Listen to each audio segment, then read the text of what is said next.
Saudações, senhoras e senhores, aqui é Diogo Rafael Moreira do site controversiacatólica.com.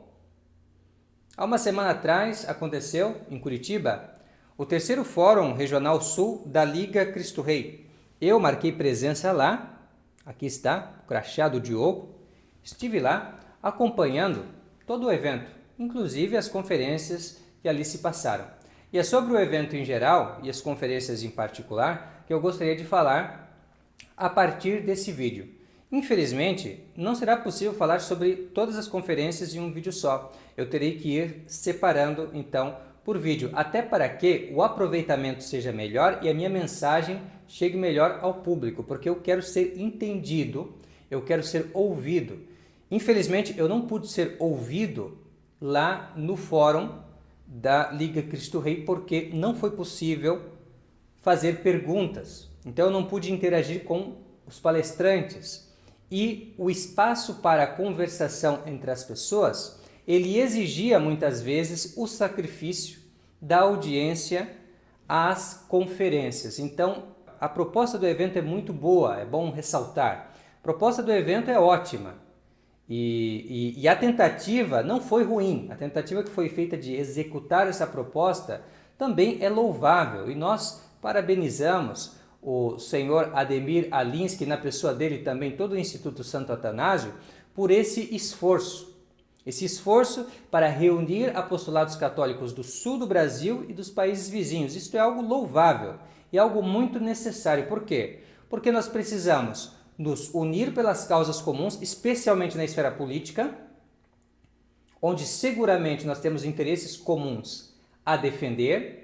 E é necessário que nós discutamos, porque se o nosso interesse é ser católicos e, sobretudo, católicos como se era católico, né, antes dessa revolução operada pelo Concílio Vaticano II, então é necessário que nós travemos conversa, troquemos conhecimentos, entende? Então é necessária essa interação. Então a ideia da Liga Cristo Rei é maravilhosa, tá? E eu sou o primeiro aí a apoiar e ajudar no que eu puder para realmente ser cada vez melhor. Porém, houve algumas dificuldades que impediram, talvez, a realização da proposta.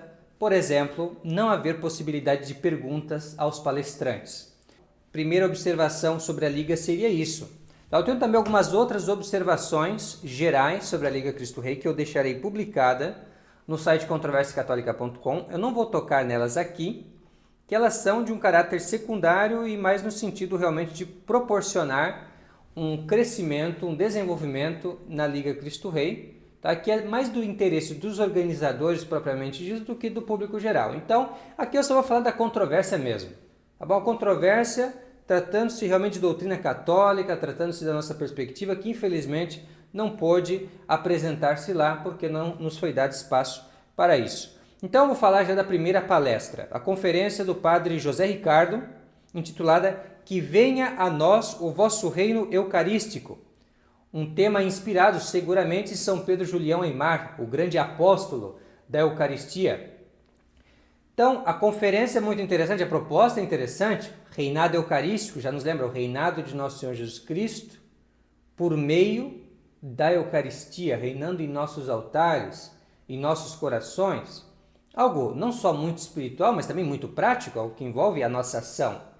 Uma ação pela oração, pela contemplação, mas também uma ação de reconhecimento da soberania de Nosso Senhor. E aí nós lembramos daqueles grandes congressos eucarísticos que aconteciam em todas as partes do Brasil. Você pode pesquisar aí congresso eucarístico, tem muitas coisas filmadas. Antigamente eram ruas inteiras, eram multidões de pessoas que acorriam a esses congressos, que aconteciam desde o nível diocesano até um nível internacional. Era maravilhoso. Até hoje existe alguma coisa disso, algum resquício disso, depois do Concílio Vaticano II, mas não chega nem perto do esplendor dos congressos eucarísticos de antes do Concílio Vaticano II. E por falar nessa diferença e nesse contraste, ao longo da palestra, o padre José Ricardo disse algumas coisas que nos chamou muito a atenção, porque mostra que ele está plenamente consciente de uma boa parte dos problemas que nos trouxe aquilo que ele chamou de revolução litúrgica.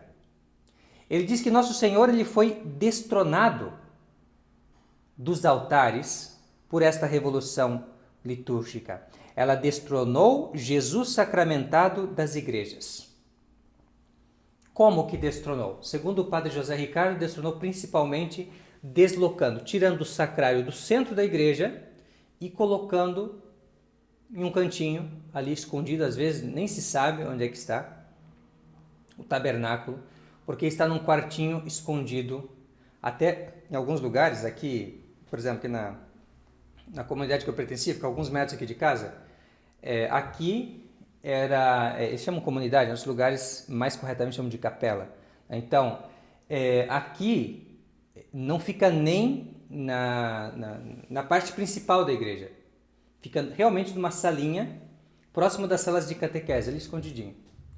Então, essa é a arquitetura da revolução litúrgica, que tem um significado doutrinal, quer dizer, o centro não é mais Jesus, o Santíssimo Sacramento, mas é a Assembleia dos Fiéis, é a Assembleia Celebrante. Então, esse aí é o centro.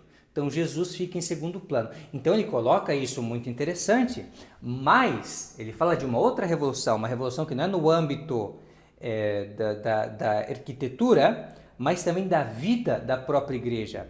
A vida mais profunda que os religiosos procuram viver, quer dizer, acolhendo, meditando as máximas do Evangelho, na oração, no escondimento, na contemplação das coisas divinas. Então ele fala que essa revolução, então, no tocante à vida religiosa, ela está sendo implementada atualmente pelo cardeal João Brás de Assis, que está ficando conhecido por fechar conventos, casas religiosas na Europa e no mundo inteiro.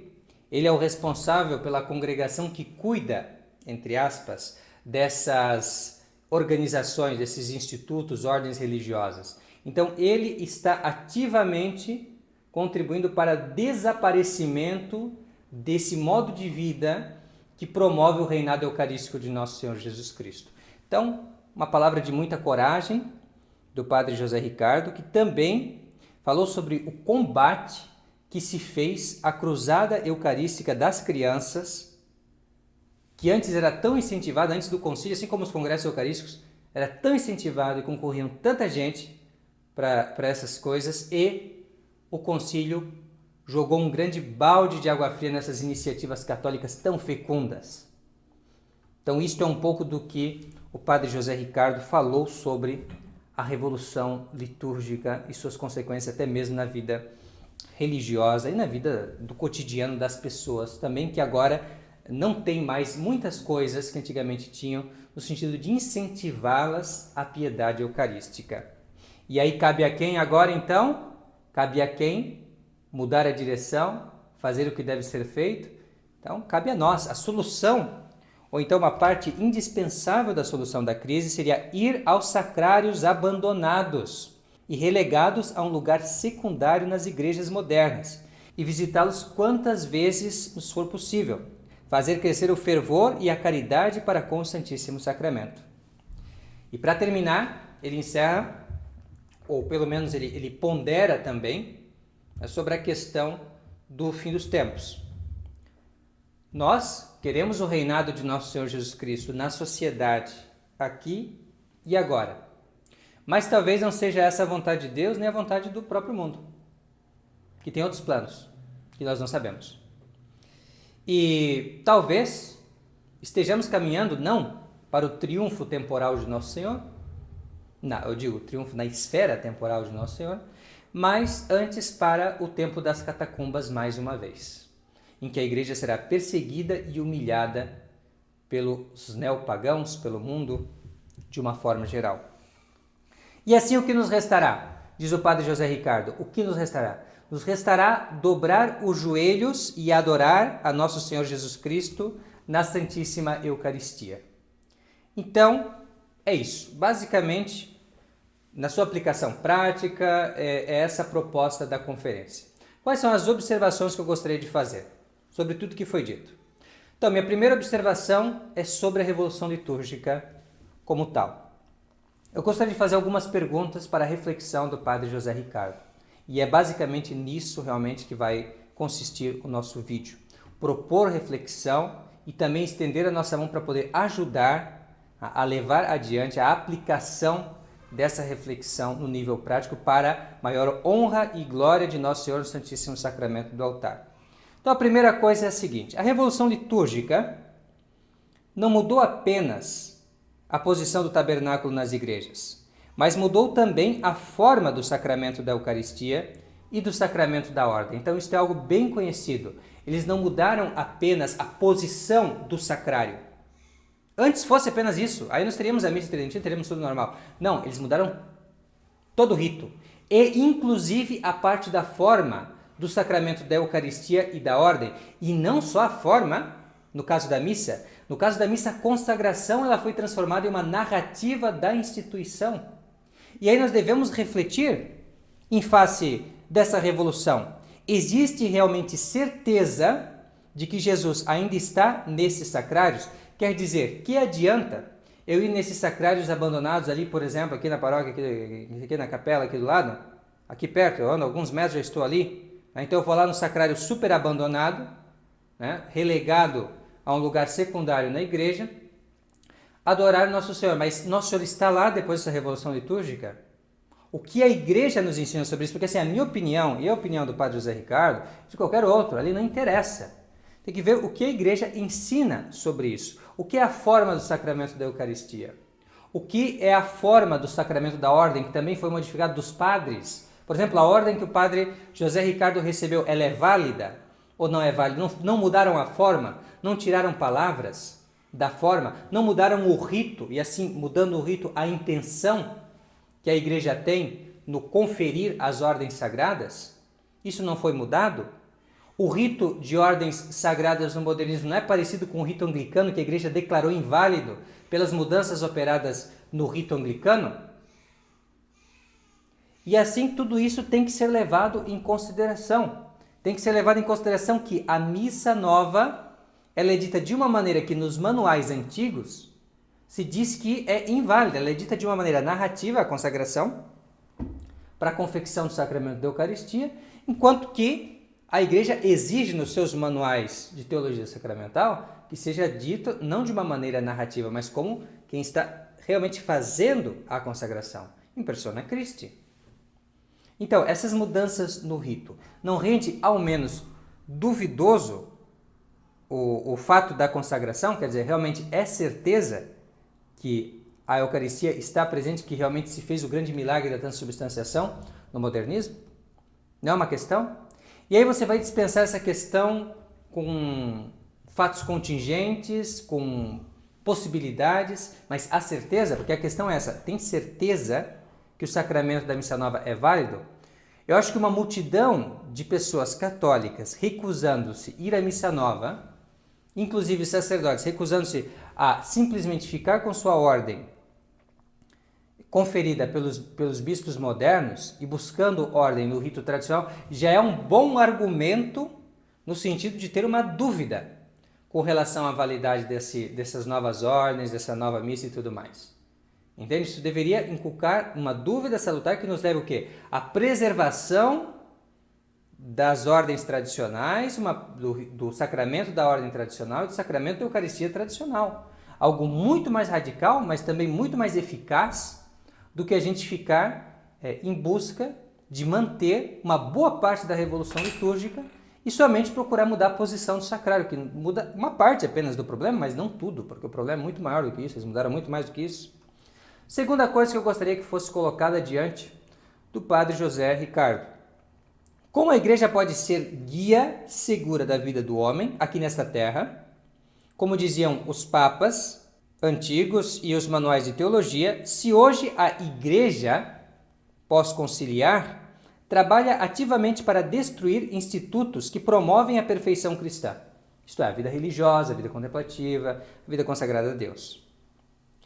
Essa atitude não é idêntica àquela dos hereges protestantes que, dentre suas primeiras reformas, entre aspas, esteve a destruição sistemática da vida monástica, em particular das ordens mendicantes e ordens de vida contemplativa de uma forma geral?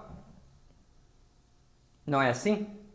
Então, essa igreja da Revolução Litúrgica do Concílio Vaticano II ainda é a Igreja Católica, ainda que ela se comporte igual uma igreja protestante? Ainda eu posso dizer que essa igreja de Nosso Senhor Jesus Cristo, se ela é uma igreja que não me dá as garantias que a Igreja Católica me dá, na sua doutrina de sempre, e se ela ainda por cima age igualzinho a uma seita protestante, aliás, das piores seitas protestantes, porque nem toda seita protestante é necessariamente, visceralmente oposta à vida religiosa, como esse Dom Braz de Avis aí está sendo. Não chegam a tanto. Então, como é que fica essa história? Isto aí é a Igreja Católica? Então, tem que se colocar essa questão. Isto realmente é a Igreja Católica que nós queremos defender, que nós queremos promover? Ou isto é uma seita modernista, herética, de um caráter protestante, antirreligioso? Isso nós devemos questionar. Então, para quem que nós estamos trabalhando? Para Deus ou para o diabo? Para o reinado de Nosso Senhor Jesus Cristo ou pelo contrário? Entende? Então, isso deve ser colocado também. E terceiro ponto, no tempo do retorno às catacumbas, isto é, no fim dos tempos, fala-se, segundo o cardeal Menem, na sua obra O Papa e o Anticristo, Santo Afonso e muitos outros, que será interrompido o sacrifício perpétuo. Esse era um ponto que eu queria realmente colocar lá mesmo, eu já queria colocar essa questão. Fala-se que no tempo das catacumbas, na verdade, não haverá, pelo menos uma parte do tempo da perseguição do anticristo, etc., não haverá a Eucaristia. Não seria a Revolução Litúrgica pós-Vaticano II um preparativo ou realização dessa profecia? Não seria esta a abominação da desolação de que fala Nosso Senhor e o profeta Daniel? Não seria? Então, Padre José Ricardo, são essas questões que eu gostaria de colocar. Eu gostaria muito de ouvir as vossas respostas e também de contribuir no que eu puder para qualquer esclarecimento a esse respeito. Digo, não eu, mas existem tantos sacerdotes que podem ajudar. Também eu até vou tentar ver se eu consigo achar o endereço desse padre para mandar para ele isto aqui, ó, um exemplar desse livro aqui, Obra de Mãos Humanas, do padre Anthony Cecada, um grande sacerdote, um homem muito erudito, que fez toda uma pesquisa sobre a missa de Paulo VI. E ali ele coloca essa questão da invalidade da missa nova, ele coloca, na verdade, tudo o que foi feito e quais são os fundamentos teológicos, isso que é uma crítica teológica à missa de Paulo VI, toda essa questão dos fundamentos teológicos da nova religião do Concílio Vaticano II, que como toda nova religião tem que ter o seu novo culto. Então, bem, basicamente era isso que eu tinha a dizer. Tá? Como eu disse, estou em plena disposição aí para ajudar, no que eu puder, esclarecer mais dúvidas a respeito dessa questão. E para que a nossa conferência não fique muito longa, eu fico só nessa aqui, né? Nessa palestra do Padre José Ricardo. Em próximos vídeos falaremos sobre outros temas também que figuraram na Liga Cristo Rei, ok? Então é isso, muitíssimo obrigado pela sua atenção, fique com Deus e até a próxima. Tchau, tchau.